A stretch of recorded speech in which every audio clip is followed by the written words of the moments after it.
Hi, hello everyone. Welcome to SATI Solutions. So today we are going to understand what is software. ठीक आहे, software म्हणजे काय हे आपण समजून घेणार आहोत. आपल्या फर्स्ट सेशनमध्ये आपण प्रोग्राम म्हणजे काय समजून घेतलं, तेव्हा एंडला आपण सॉफ्टवेअरची डेफिनेशन मांडली होती, है ना. प्रोग्राम म्हणजे set of instructions. Set of instruction म्हणजे प्रोग्राम. तर सेट ऑफ प्रोग्राम म्हणजे आपण सॉफ्टवेअर म्हटलं होतं. तेच आहे इथं बघा. Software is a collection of programs. कशासाठी बनवलेले? Meant for performing some operations. है ना, काहीतरी काम करून घ्यायचं आहे सॉफ्टवेअरकडून, म्हणून ते बनवलेलं आहे. आपण आता आधी पण खूप एक्झाम्पल घेतलेले आहेत. जे आपण कॅल्क्युलेटरचं एक्झाम्पल घेतलं, है ना. अगोदर pen, paper, other other medium other mediums we were using, पण डिव्हाइस नव्हतं वापरलं आपण, इलेक्ट्रॉनिक डिव्हाइसेस. तर इथे काम इझी होण्यासाठी ठीक आहे, काय केलं, कशाचं काय तयार केलं, कॅल्क्युलेटर तयार केला. पण इकडे पण काही लिमिटेशन्स आले. जेव्हा thousands I mean millions of records असतील, थाउजंड्स ऑफ रेकॉर्ड्स असतील, तर ते काम मॅन्युअली करणं कठीण जायला लागलं. जे आपण बँकचं इंटरेस्ट कॅल्क्युलेट करायचं एक्झाम्पल घेतलं होतं ना, सेम. मग त्याच्यासाठी परत त्याच्यावरती सोल्युशन म्हणजे काय केलं मग? एक सॉफ्टवेअर, ठीक आहे, म्हणजे आपण त्याच्यावरती सोल्युशन म्हणून एक सॉफ्टवेअर बनवतो, ज्याचं काम काय असेल, हे thousands and millions of records process करणे किंवा कॅल्क्युलेशन करणे, ठीक आहे, ॲटोमॅटिकली. कळतंय? तिथे जास्त म्हणजे ते काम जास्त बोरिंग होणार नाही. ते जे काम एखाद्या व्यक्तीला, एखाद्या माणसाला करण्यासाठी 2 ते 3 वीक लागू शकतात, ते हे सॉफ्टवेअर काही फक्त मिनिटात, काही सेकंदमध्ये करून देतो, है ना. हे असं ह्याचं इव्होल्यूशन आहे. मग आपण मेन सॉफ्टवेअर बनवण्याचं कारणच काय आहे? कारण आपल्याला कॉम्प्युटरकडून कामं करून घ्यायची आहेत. सिंपल, हो ना. ठीक आहे. मग आता मॅम, ठीक आहे. आता आम्हाला हे तर कळलं, की software is a collection of programs meant for performing some operations. पुढे काय? तर हे जे ऑपरेशन्स आहेत ना, बेस्ड ऑन दिस ऑपरेशन्स, ठीक आहे, सॉफ्टवेअर कॅटेगराईज केलेले गेले. सॉफ्टवेअरचं क्लासिफिकेशन आहे आणि ते कुणी केलं? Industry experts. जे इंडस्ट्री एक्सपर्ट्स आहेत. So in real world we have many number of operations, right? Just only कॅल्क्युलेशनचं ऑपरेशन आहे का? नाही. आपल्याकडे खूप टाईपचे ऑपरेशन्स आहेत जे आपल्याला करायचे असतात, है ना. So in real world we have many number of operations and those are classified by their industry experts. आणि classification of these operations are nothing but what? Classifying software. And they are of what? 3 types. हे 3 types कुठले आहेत? बघा classification कसं केलेलं आहे ना. System software, application software आणि इंटरनेट सॉफ्टवेअर. आता हे आपण समजून घेऊ, ठीक आहे. सो सिस्टम सॉफ्टवेअर म्हणजे कुठले सॉफ्टवेअर येतात सिस्टम सॉफ्टवेअरमध्ये? So basically we have development of device drivers, है ना. डेव्हलपमेंट ऑफ डिव्हाइस ड्रायव्हर्स म्हणजे कोणते? सॉफ्टवेअर फॉर प्रिंटर, स्कॅनर, है ना. आता तुम्हाला प्रिंटर जर कनेक्ट करायचं असेल तर काय करायला लागतं? त्याचा ड्रायव्हर इन्स्टॉल करतो ना आपण आपल्या पीसीवरती, लॅपटॉप असेल लॅपटॉप, आहे ना. काय करायला लागतं? ड्रायव्हर इन्स्टॉल करा. विदाऊट इन्स्टॉलिंग ड्रायव्हर आपण ते यूज करू शकतो का? नाही, हो ना. सो ते ड्रायव्हर इम्प्लिमेंटेशनचं काम असेल, म्हणजे एखादा ड्रायव्हर बनवायचा असेल, सॉफ्टवेअर डिव्हाइस ड्रायव्हर बनवायचं असेल, तर ते पर्टिक्युलर सॉफ्टवेअर कशामध्ये येणार? सिस्टम सॉफ्टवेअरमध्ये येणार आहे. कळतंय? नंतर कंपायलर्स, इंटरप्रिटर्स, ठीक आहे. बघा डेव्हलपमेंट ऑफ लँग्वेज कंपायलर्स आणि इंटरप्रिटर्स, ह्याचं सुद्धा डेव्हलपमेंट कशामध्ये येते? सिस्टम सॉफ्टवेअरमध्ये येते, ठीक आहे. इंटरप्रिटर्स आणि कंपायलर्स, इंटरप्रिटर्स म्हणजे काय हे आपण पुढे जाऊन बघणार आहोत, ठीक आहे. काही ठिकाणी असेंबलर आहे, है ना. देन अजून operating systems, development of real time operating systems. Operating systems आता वेगळ्या वेगळ्या टाईपच्या आहेत ना. So development of real time operating systems like Windows, Linux, Unix, Solaris, बऱ्याच आहेत, हो ना. त्याचं डेव्हलपमेंटसुद्धा कशामध्ये येतं? सिस्टम सॉफ्टवेअरमध्ये येतं. So to develop the system software projects we use which language? C वापरू शकतो, है ना. सी, मायक्रो 8086 हे तुम्ही कॉलेजमध्ये पाहिलं असेल, है ना, micro processor. So these kind of languages we use because these languages are popular for developing system software, है ना, प्रोजेक्ट्स. बिकॉज का बरं? कारण त्यांच्यामध्ये असे फीचर्स असतात जे हार्डवेअर डिव्हाइससोबत कम्युनिकेट करू शकतात directly. So this language has features which are used to interact with hardware devices directly. है ना? म्हणजे आता मी आधीच तुम्हाला सांगितलं होतं कम्प्युटर काय आहे? ढ आहे. हो ना? प्रोग्रामर सॉफ्टवेअर इंजिनिअर आहे. तो काय करतो? ह्या कम्प्युटरला इंटेलिजंट बनवतो. है ना? तर ह्या कम्प्युटरला काय होतं 1010 हे आपण पुढे बघणार आहोत. डोंट वरी अबाउट दिस 10 की मॅम तुम्ही तिसऱ्या-चौथा आपला सेशन आहे, पण हे 1010चं सांगितलं नाही. है ना? हे बघणार आहोत आपण डिटेलमध्ये म्हणून I am not explaining this here. ठीक आहे? मग ह्या कम्प्युटरला काय 1010 हे असले सिग्नल कळतात सगळे. दिस बायनरी हेच त्याला कळतं फक्त. है ना? आणि आपल्याला ॲज अ ह्युमन हे कळत नाही. पण कम्प्युटरला हे कळतं. हो ना? तर आपल्याला पण इझी गेलं पाहिजे आणि ह्या कम्प्युटरला पण समजलं पाहिजे. असं काय केलं सॉफ्टवेअर इंजिनियर्सनी असं काही मीडियम शोधून काढलं, ज्याच्यामुळे आपण काय करतो कम्प्युटरशी बोलू शकतो. जी भाषा कम्प्युटरला पण समजते. है ना?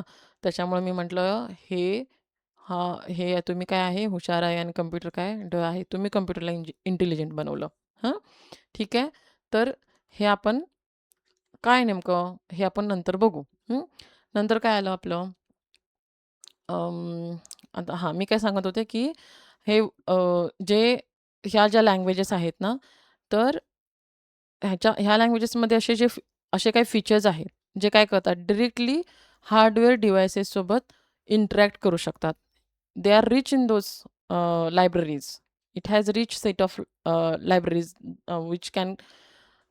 which can talk with or connect with, interact with hardware devices. ठीक आहे. नंतर कुठलं आलं? Application software. So application software म्हणजे काय? ॲप्लिकेशन सॉफ्टवेअर म्हणजे the purpose of application software is to develop software project for organisation. ठीक आहे. मग आता सॉफ्टवेअर ह्याचा पर्पज काय? ऑर्गनायझेशन लेवलचे प्रोजेक्ट्स बनवणे. आता बघा ह्याच्यामध्ये सेक्टर्स आहेत वेगळे-वेगळे. फायनान्शियल आहे, हेल्थ आहे, ट्रान्सपोर्टेशन आहे, एज्युकेशनल आहे, है ना? फायनान्शियल म्हणजे बँकिंग आलं तुमचं, इन्शुरन्स एटसेट्रा ह्यांचे जे सॉफ्टवेअर असतात, है ना? दिस काइंड ऑफ सॉफ्टवेअर्स. मग ते आता बघा ना तुम्ही बँकिंगचं वापरता, है ना? ऑनलाईन बँकिंग करता, all those kind of. Health care sector आलं, हॉस्पिटलमध्ये डायग्नोस्टिकचे जे काही आता तुम्ही सोनोग्राफी वगैरे कधी केली असेल, है ना? सोनोग्राफी म्हणा किंवा बाकी काही जे ते करण्यासाठी पण सिस्टम असतो ना समोर, है ना? जो डायग्नोसिस करतो सिस्टम असतो समोर. त्याच्यामध्ये तुम्हाला सॉफ्टवेअर्स दिसत असतील. हेल्थ केअर सेक्टरचे सॉफ्टवेअर्स असतील, ट्रान्सपोर्टेशनचे असतील, एअरलाईन्स, रेल्वेज एटसेट्रा. एअरलाईन, रेल्वेजचे तुम्ही आता आता पुण्यामध्ये बघितलं तर मेट्रो आहे. त्याचं पण काहीतरी ॲप असेल. लोकल आता मुंबईमध्ये लोकल्स आहेत, है ना? तर कुठे हे ॲप्स वगैरे बनवलेले असेल किंवा आता तुम्ही हे करता ना ऑनलाईन तिकीट बुकिंग करता, है ना? ट्रान्सपोर्टेशनचे रिलेटेड किंवा असे खूप सारे आहेत सॉफ्टवेअर असं एकच असं एक्झाम्पल नाही देता येणार ना. मल्टिपल ट्रान्सपोर्टेशन म्हटलं तर भरपूर आले ना त्याच्यामध्ये. सो हे सगळे जे सॉफ्टवेअर ते कशाच्या अंडर येतात? ॲप्लिकेशन सॉफ्टवेअर येतात. एज्युकेशनल आता बघा, कॉलेजमध्ये, स्कूलचे, युनिव्हर्सिटीचे जे काय आहे, है ना? हे सगळं एज्युकेशनलमध्ये येणार आहे. सो ह्या सगळ्या सेक्टरमधले जे काही ॲप्लिकेशन्स बनवतील किंवा बनतात, ते सगळे ॲप्लिकेशनची कॅटेगरी कोणती येणार आहे? ॲप्लिकेशन सॉफ्टवेअरमध्ये ते येणार आहे. समजतंय? मग आता ह्याच्यामध्ये अजून एक आता जर तुम्हाला ॲप्लिकेशन सॉफ्टवेअर आता इथे तर कळलं सी वगैरे अशा लँग्वेजेस वापरतो, की ज्यांच्या library they are rich in the library which are able to connect or interact with the hardware devices. मग मॅम ॲप्लिकेशन सॉफ्टवेअर बनवण्यासाठी काय वापरतं? तर ह्याच्यामध्ये front end and back end टेक्नॉलॉजीचा वापर केला जातो. So front end and back end technology म्हणजे काय? Front end and back end technology म्हणजे काय? सो बघा फ्रंट एंड म्हणजे तुमचे GUI based application, graphical user interface म्हणजे look and feel type of applications असतात हे, है ना? म्हणजे तुम्हाला दिसतं जसं जीमेल ओपन केल्यानंतर तुम्हाला काहीतरी दिसत असेल ना, युजर नेम, पासवर्ड एंटर करण्यासाठी इकडे काहीतरी असेल. तुम्ही बघू शकता हे सगळं. So that is what graphical user interface. ते तुम्हाला युजरला चांगलं वाटलं पाहिजे ना. आता सपोज काहीतरी असं ॲप्लिकेशन आहे, इकडे काहीतरी बटन दुसरीकडेच टाकलं, इकडे काहीतरी तिसरीकडेच टाकले, काय ताळमेळच नाही ह्याच्यामध्ये. तर तुम्हाला हे बघायला तरी आवडेल का? दो इट्स अ ग्राफिकल रिप्रेझेंटेशन, पण चांगल्या पद्धतीनं पण बनवणं योग्य आहे ना? सॉरी चांगल्या पद्धतीने पण ते बनवलं पाहिजे ना, तरच काय करणार आहे युजर वापरणार. आता तुम्ही Instagram डेली वापरता. Instagram काय युजर फ्रेंडली नसतं, तर वापरलं असतं का तुम्ही? नाही. त्याच्यामुळे हे फ्रंट एंड टेक्नॉलॉजीज ज्या येतात, फ्रंट एंड टेक्नॉलॉजीचा वापर करून आपण काय करतो, युजर इंटरफेसेस बनवतो. जेणेकरून युजरला ते वापरण्यामध्ये चांगला फील आला पाहिजे, है ना? सो ग्राफिकल युजर इंटरफेस ज्याच्या थ्रू युजर एखाद्या ॲप्लिकेशनसोबत इंटरॅक्ट करेल. हं. मग फ्रंट एंड टेक्नॉलॉजीमध्ये पण टाइप्स आले. काय आले? Platform dependent front end technology, platform independent front end technology. ठीक आहे. आता हे डिटेलमध्ये बघण्याची तशी आवश्यकता नाही आहे. पण आता ठीक आहे, विषय निघालाच आहे, तर आय कॅन एक्सप्लेन की platform dependent front end technology म्हणजे काय? प्लॅटफॉर्म डिपेंडंट म्हणजे काय? प्लॅटफॉर्म म्हणजे आपण इथं कन्सिडर करतोय ऑपरेटिंग सिस्टम. सो आता जर तुम्हाला हे माहीत आहे की नाही माहीत नाही, पण डेव्हलपर 2000 म्हणून टेक्नॉलॉजी, व्हिज्युअल बेसिक म्हणून टेक्नॉलॉजी, तर हे हे वापरून जे GUI ॲप्लिकेशन बनायचे, ते ॲप्लिकेशन फक्त आणि फक्त विंडोज ऑपरेटिंग सिस्टममध्ये काय व्हायचे? रन रन व्हायचे. Windows operating system. समजतंय? मग काय झालं, जर ह्या टेक्नॉलॉजीचा वापर करून जर तुम्ही एखादं ॲप्लिकेशन बनवलं, तर ते application that application will become a platform dependent application. कळतंय? ठीक आहे. म्हणजे ते कशावर फक्त चालणार आहे? विंडोजवरती चालणार आहे. But it will not be able to run on the Unix, Linux, Solaris etcetera other operating systems. ते झाले एक kind of platform dependent operating system. ह्याच्यामध्ये प्लॅटफॉर्म म्हणजे काय म्हणतो, platform dependent front end technology म्हणतो त्याला आपण. आणि दुसरं कुठलं आलं? दुसरं कोणतं आलं?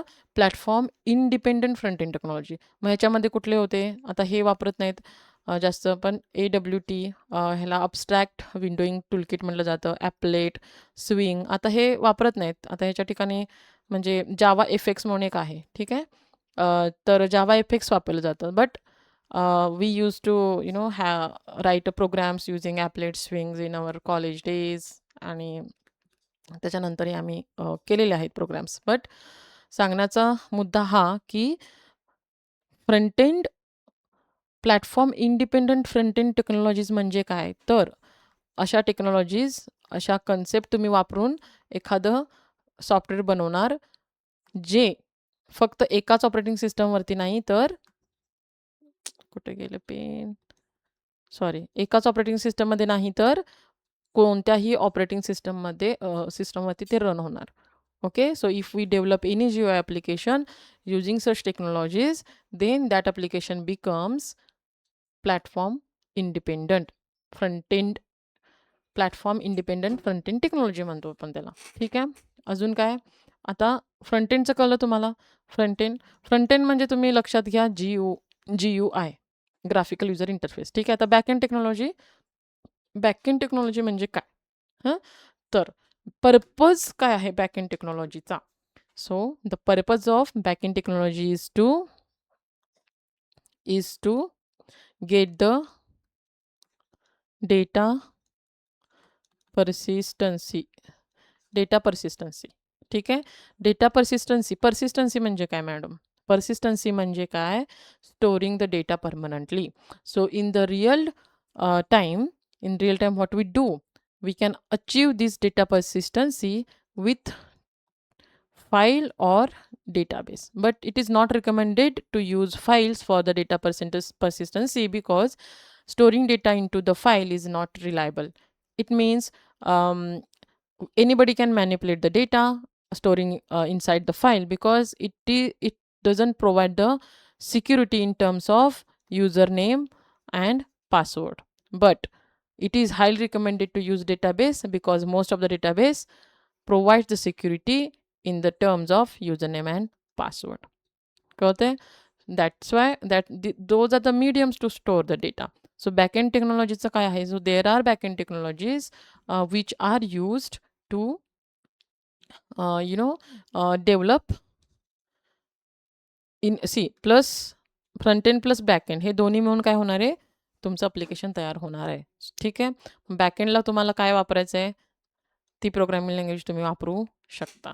ओके. समजलं? आता इंटरनेट सॉफ्टवेअर. आता इंटरनेट सॉफ्टवेअर म्हणजे काय? सिंपल भाषेमध्ये पर्पज काय इंटरनेट सॉफ्टवेअरचा? purpose of internet software is to develop distributed applications. This is very important. Distributed application that runs in the context of browser and whose results are shareable across the universe. कळते? Across the universe. So the purpose of पुन्हा एकदा, the purpose of internet software is to develop distributed application which runs in the context of browser and whose results are shareable across the universe. ठीक आहे. मग हे आपलं distributed applications बनवण्यासाठी आपण कोणत्या कोणत्या लँग्वेजेस वापरतो? There are many languages available, and since we are learning Java is one of the distributed Java is one of the internet software, we can say even. कळते?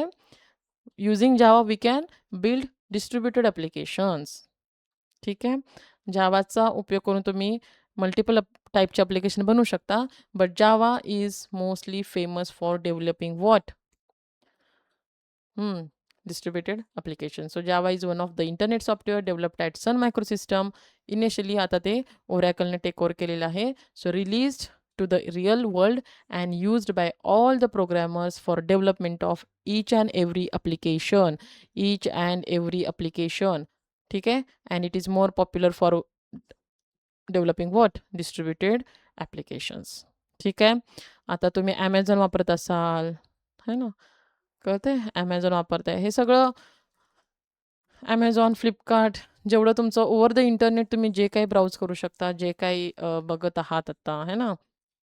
So those are the distributed applications. ई-कॉमर्सचे आहेत सगळेच. आता application काय आहे ना, काही applications आता ह्याच्यावरती डिस्कस करायला गेलं तर खूप डिस्कशन निघू शकतं. काही ॲप्लिकेशनचा ॲक्सेस फक्त विदिन ऑर्गनायझेशन आहे, है ना? ॲप्लिकेशन सॉफ्टवेअरमध्ये, इंटरनेटमध्ये all over the world present, all over the world anybody can access. पण काही ॲप्लिकेशनना रिस्ट्रिक्शन्स असतात, है ना? आता तुम्ही डीमार्टला जाता, है ना? डीमार्टला जातात सगळे, तर डीमार्टला गेला तिथं बिलिंग काउंटरला तुम्ही जातात की नाही? तिथे बिलिंग करतात. त्या ॲप्लिकेशनचा ॲक्सेस तुम्हाला आहे का? नाही. बरोबर? असंच आहे. सो कळलं असेल, I hope what is software तुम्हाला कळलं असेल, त्याचे क्लासिफिकेशन कळले असतील. हे जस्ट तुम्हाला सिन्स युअर जर्नी सिन्स आपण काय करणार आहोत की तुमची as from end user to software engineer, ही म्हणजे प्रोग्रॅमर, सॉफ्टवेअर इंजिनियर, इकडे तुमची जर्नी सुरू होणार आहे, इथून इकडे. तर माहीत असलं पाहिजे म्हणून आपण ह्या सगळ्या बेसिक कन्सेप्ट घेत आहोत. ठीक आहे? एकदा शिकल्या, एकदा समजून घेतल्या तर पुन्हा ह्याचा अभ्यास करण्याची गरज पडत नाही. So I hope you understood everything. See you in the next lecture. Thank you.